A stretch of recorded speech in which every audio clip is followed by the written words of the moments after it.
Good morning, evening, afternoon. I'm Tatocat. Welcome to the channel. Today we're playing Echoes, Lucid9 Fangame. Previously, I did a little crime committing by exploding a bomb thing when they didn't want me to, but they didn't tell me not to.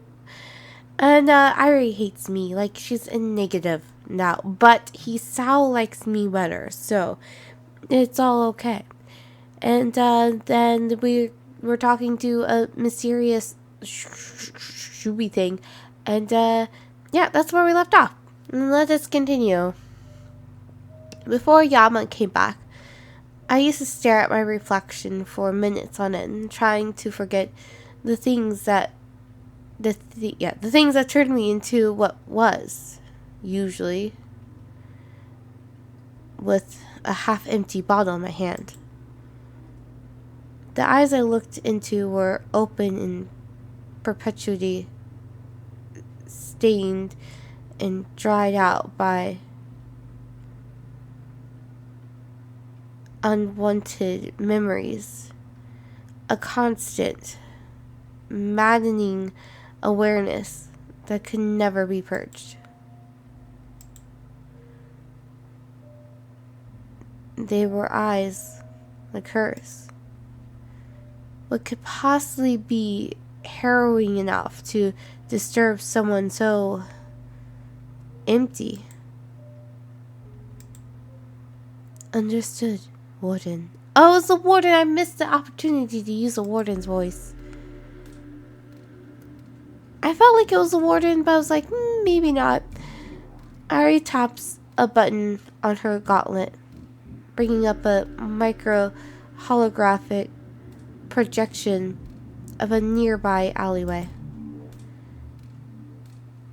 As you might already know, operatives, the jammer technology the ILF deploys uses exotic beta-resistant regulation technology to disrupt the effectiveness of nearby electronic and optronic systems. From what we've seen, its density remains uniform throughout its area of effect, but falls off rapidly as its perimeter, leading to well-defined areas where the large-scale deployment of scourge nanites is less than feasible. Thanks to you, the last of the three main jammers has been secured. Because of this, we've managed to decrease the radius of our scourge barrier curtain from 2 kilometers to several hundred meters. Well, yeah, because we're awesome. I mean, yeah, we destroyed something that you probably wanted to use as a weapon later on, but you didn't tell us not to do that, so I don't see how that's bad. You should have told me not to. Sorry, not sorry.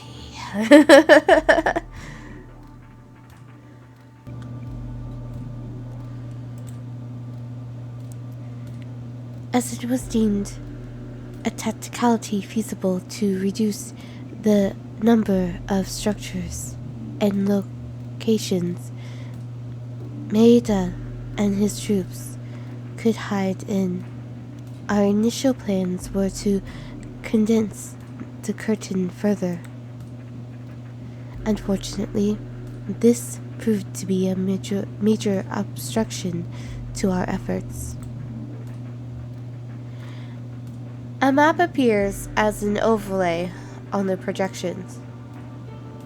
The ILF has placed a 4th jammer inside the complex. It is weaker overall, but its signal is far more concentrated. By foolishly modulating its area of effect, the ILF has inadvertently revealed its location. An underground staff park.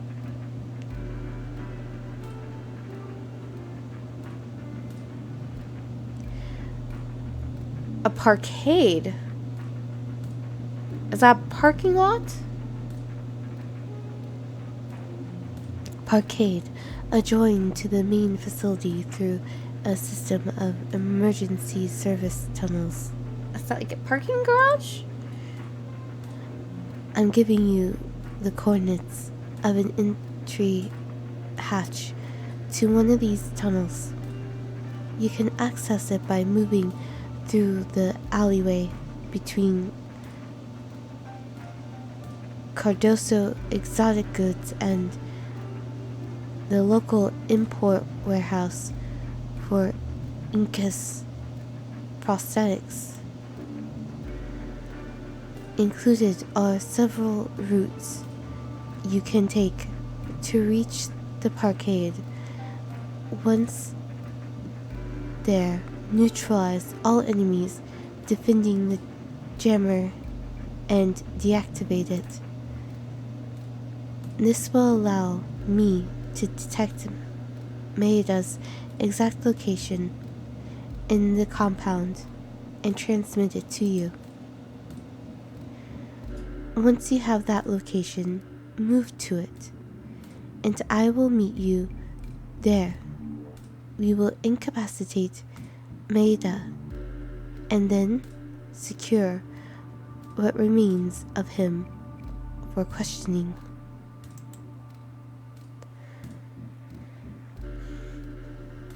Proceed with caution, operatives. The parkade contains the only entrance to the facility that the ILF is aware of. It would make logical sense for them to place heavy fortifications in the area. With that in mind, good luck. I'll scout out ahead and let your intelligence know if I find anything. Agent Hirga engages her ODG, fading back into the shadows, and by the time she vanishes completely, the vestiges of her image are already tens of meters away. With her out of the way, Hisao and I activate our stealth systems and begin moving forward towards the target.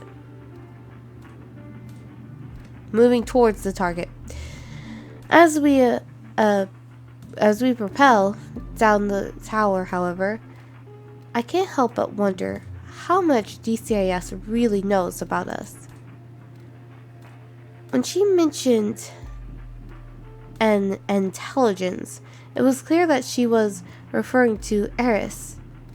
But how could she already know enough about her to establish an effective channel of communication? It hasn't even been a full hour since I found out she was running a copy of herself on my NNA.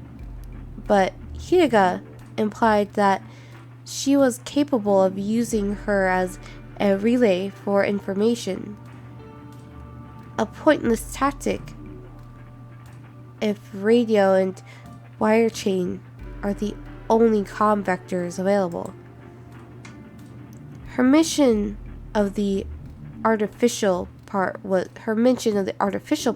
also curious. But that was probably just a conscious or unconscious way of speaking more efficiently.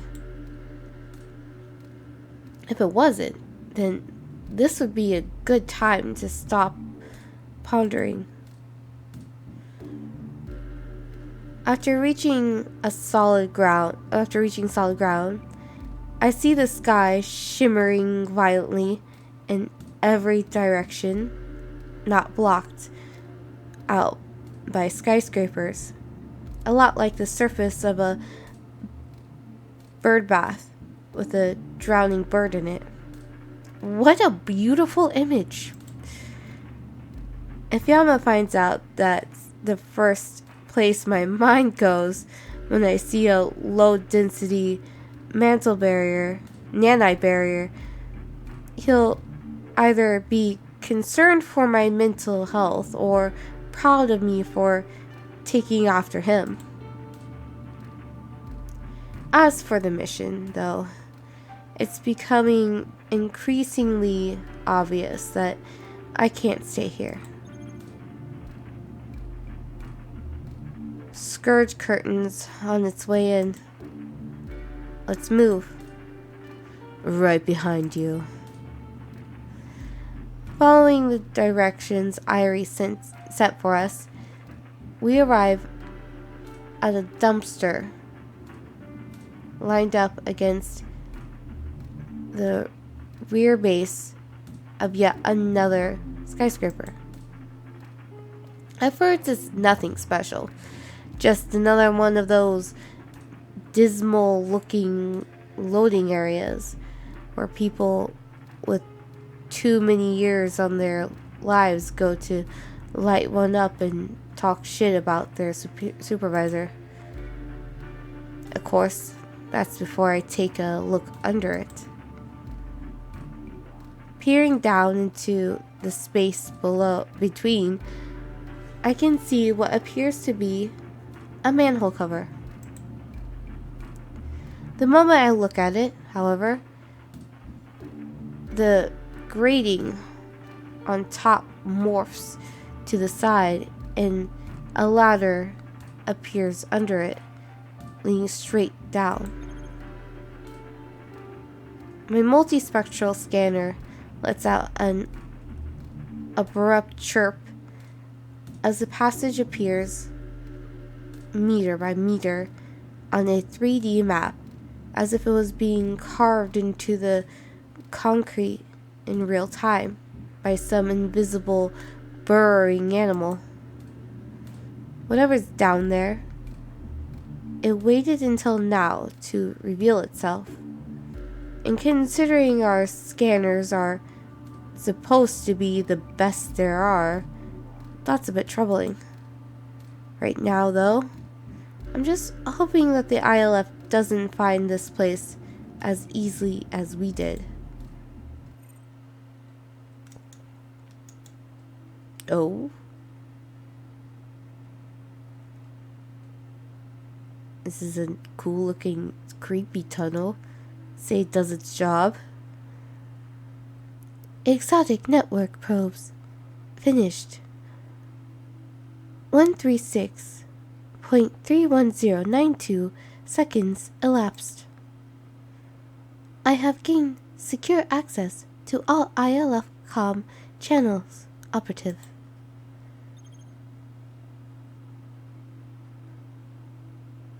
Wait, did I miss anything?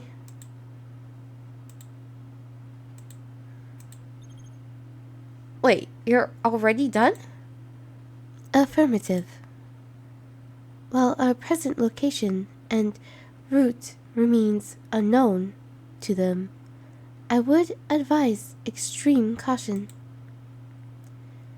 I will inform you if the situation changes, but for now, radio and wire chain silence will serve as an excellent vector for reducing the probability of detection. I regret that there is little more that I can safely parse with the hardware available to me. The ILF transmission methods are curious. How so? Once the third major chamber was disabled, I conducted a scan of the area to confirm that it was no longer altering the electrical resistance of the environment. While this was largely the case for the atmosphere and your equipment, the biological tissue within your neural node assembly still appeared to be suffering its effects and was exhibiting a flux proportionally margin of between 0.0995 and 1.001, under the hypothesis that the ILF would likely utilize communication technology distinguishable from but similar to their electronic countermeasures. I modulated the electrical resistance of your NNA and discovered that it was releasing an ultra-short-range electromagnetic signal into your central nervous system on a rotating frequency, highly dependent on the electrical resistance of the biological tissue contained within. It appears to be a system based on the same form of exotic neural energy that enables me to establish a low-level ranged independent link between your NNA and Lucid9's. I utilize this neural energy in an experimental field that interacts almost exclusively inside the neurons of higher life forms, but in such a manner that it does not weaken with distance. The ILF, however, appears to have created a way to generate a similar field, but with regulations on how likely it is to interact with conventional matter.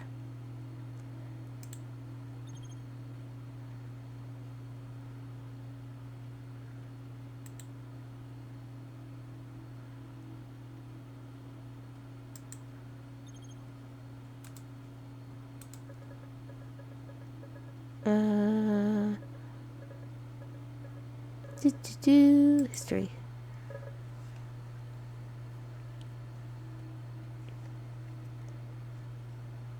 Naturally. Just make sure I was right there, please.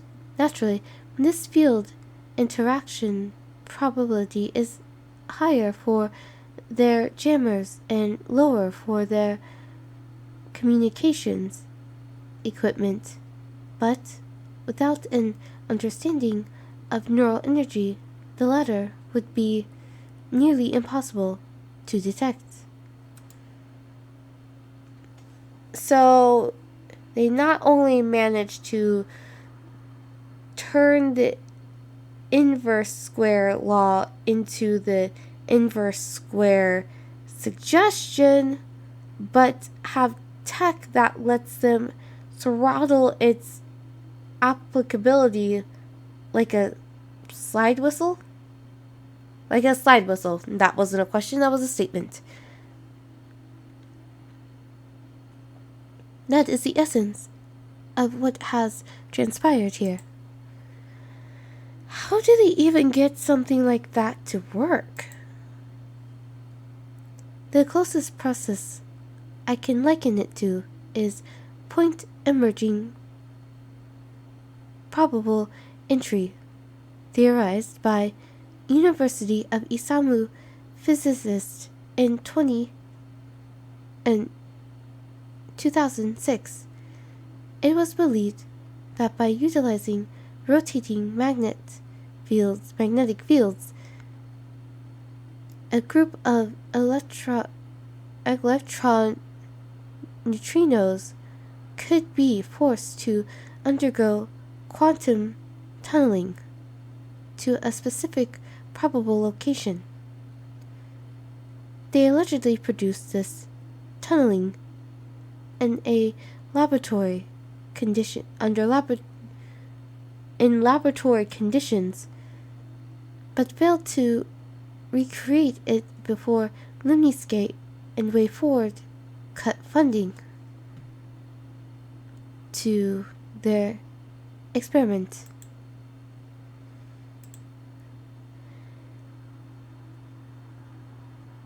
They named their theory PEPE. Records indicate that there was a peculiar bunch. They were a peculiar bunch. Whether or not their research inspired the ILF's communications technology is unknown, but it is extremely sophisticated nonetheless.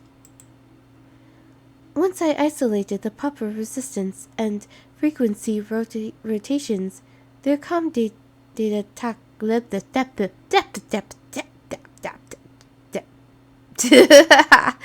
Once isolated the proper resistance and frequency rotations, their comm data lacked any form of encryption whatsoever. It is reasonable to assume that they believed it would be protected by its exotic nature. Or they were sabotaged. That is also a possibility.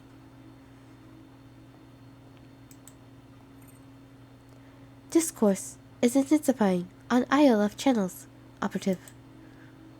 As it is unlikely that I will be detected at this juncture, I have transmitted the detonation signal to the disable jammer. Lucid9's plan to destroy it. The disable jammer, Lucid9 planned to destroy that I did. It will no longer be of any scientific or military use to DCIS. Compared to us, they seem to be in relative disarray. A transmitter with a command signature, presumably Maeda's, is broadcasting an order to nearby troops to break their partially distributed formation and fall back to defend the jammer, which is placed directly between us and the main facility entrance. They are familiar with Scourge nanotechnology and seem to agree that any attempt to retreat through the nearby DCIS nanite sphere would be very little, if anything, short of a death sentence. Mines and turrets have been left behind throughout the parkade to slow advancing hostiles, and they are prepared to defend their position against any ambushes. How many of them are there?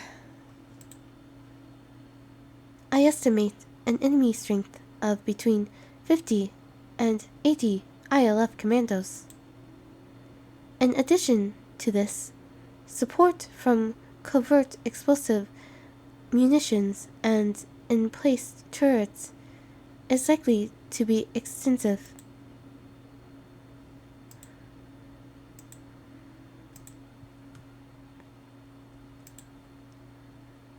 I will provide something.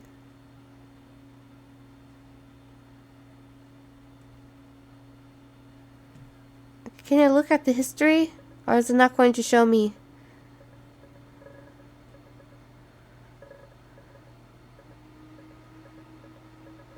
History.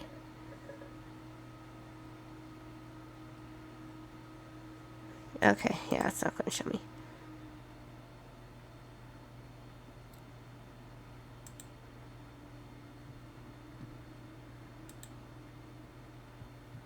I will provide something. The weeds observe. Shallow seeds are unsown.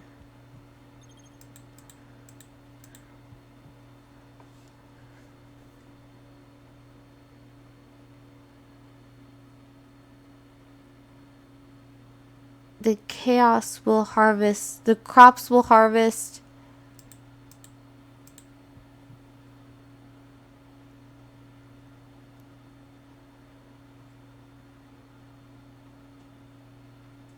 Themselves now.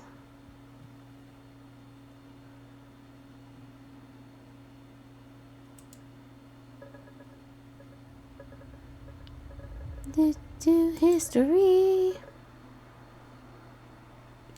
I will provide you with a real-time audio feed of any hostile transmissions I detect.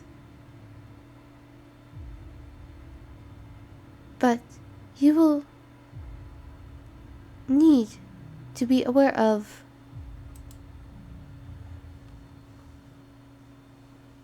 you're lying.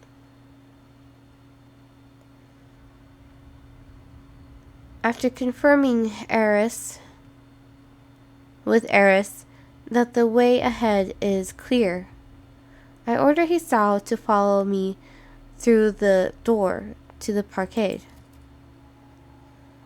My feet hit the ground silently as I draw my pistol, and the semi-fluid entryway shuts itself with ripples on its surface before sinking back into the concrete.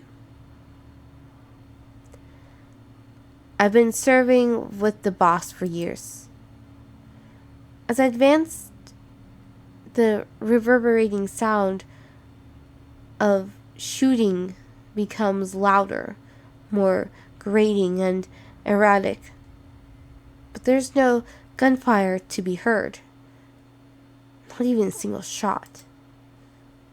So why does my heart feel like it's going to blow a valve? This is wrong, sir. There's no way he'd order us to fall back like this. Corporal, I can explain everything. Just put the rifle down. No. I hear the faint sound of several weapons being drawn in rapid succession. With a near perfect timing, a band of red danger icons pops up on my iris visor. Numerous anti-personnel mines are active beyond the corner of your right, operative. I recommend that you hold this position to avoid setting them off. I have adapted your M-Specs suit to compensate for the jamming signal ahead. But please use caution. An active scan could alert hostile forces to our presence. Thanks for the heads up. I'm hearing signs of dispute, Eris. Lots of accusations being thrown around. Are we still tapped into ILF comms? Affirmative, operative. But these soldiers appear to be communicating on audible frequencies only. It appears stealth is no longer a priority for them, but I cannot isolate any probable causes. Correction. AN field detected. Altitude -50,000. There is a cipher here. You're broadcasting this ID code. I know you're trying to undermine this mission. Why would I undermine this mission I volunteered for? I'm not even broadcasting a... No, wait. This can't be right. Something's wrong here. Did you recalibrate the jammer like I asked you? I didn't sabotage anything. What? Nobody's accusing you of... Wait. Something's jamming our neurocomms. How did... There's a traitor here, sir. And it's not me. That doesn't matter. They're going to find us if we keep arguing like this. Admit it then. You killed Maeda and took his ID. I'm not scared of DCIS and I'm not scared of you. It's not just DCIS. It's not just DCIS this time, corporate. Corporal? Is it corporal? I said corporate, didn't I? Corporal. Oh, sorry, army people. Well, we'll see how this goes. I have a feeling Irie is hiding around here somewhere fucking with them. So, I wonder if Maeda's really dead. I guess we'll find out in the next episode.